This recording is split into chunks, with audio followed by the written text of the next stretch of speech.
Kim-dɛdgung, Korean pronunciation, kimdɛdgs, January 6, 1924, August 18, 2009, was the 8th President of South Korea from 1998 to 2003, and the 2000 Nobel Peace Prize recipient.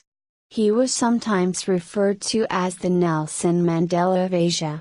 Early life and education. Kim Dae-jung as candidate for the presidential election in 1971, Kim was born on January 6, 1924, but he later registered his birth date to December 3, 1925 to avoid conscription during the time when Korea was under Japanese colonial rule.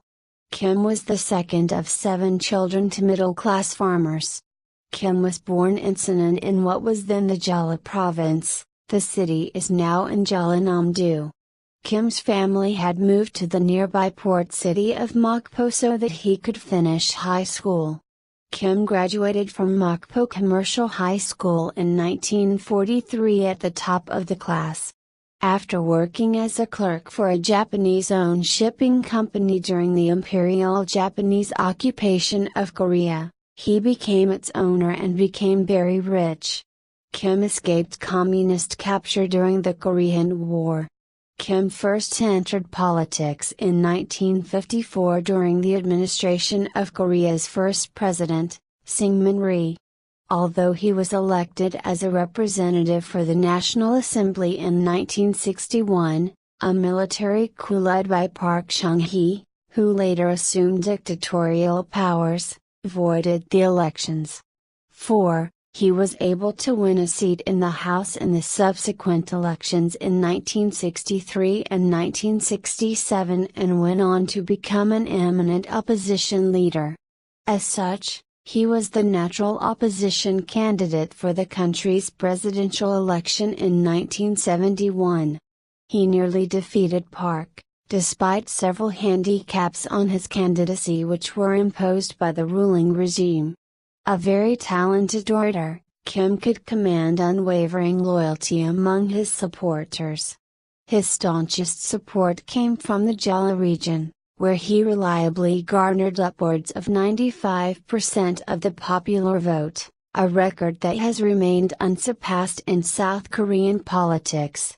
Kim was almost killed in August 1973, when he was kidnapped from a hotel in Tokyo by KSA agents in response to his criticism of President Park's Yushin program, which granted near-dictatorial powers.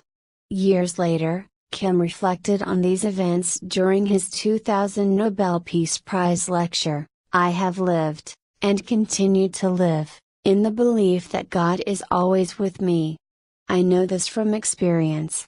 In August of 1973, while exiled in Japan, I was kidnapped from my hotel room in Tokyo by intelligence agents of the then military government of South Korea. The news of the incident startled the world. The agents took me to their boat at anchor along the seashore. They tied me up, blinded me, and stuffed my mouth. Just when they were about to throw me overboard, Jesus Christ appeared before me with such clarity. I clung to him and begged him to save me.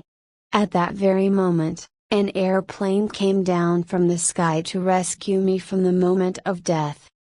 Kim Dae-jung, Philip Habib, the U.S. ambassador in Seoul, had interceded for him with the South Korean government. Although Kim returned to South Korea, he was banned from politics and imprisoned in 1976 for having participated in the proclamation of an anti-government manifesto and sentenced for 5 years in prison, which was reduced to house arrest in 1978. During this period, he was designated a prisoner of conscience by Amnesty International. Kim had his political rights restored in 1979 after Park was assassinated. However, in 1980, Kim was arrested and sentenced to death on charges of sedition and conspiracy in the wake of another coup by Chun Doo-hwan and a popular uprising in Gwangju, his political stronghold. Pope John Paul II sent a letter to then South Korean President Chun Doo-hwan on December 11, 1980, asking for clemency for Kim, a Catholic, who had been sentenced to death a week before. The National Archives of Korea revealed the contents of the letter at the request of the Gwangju Ilbo, the local daily newspaper in Gwangju, Gwangju.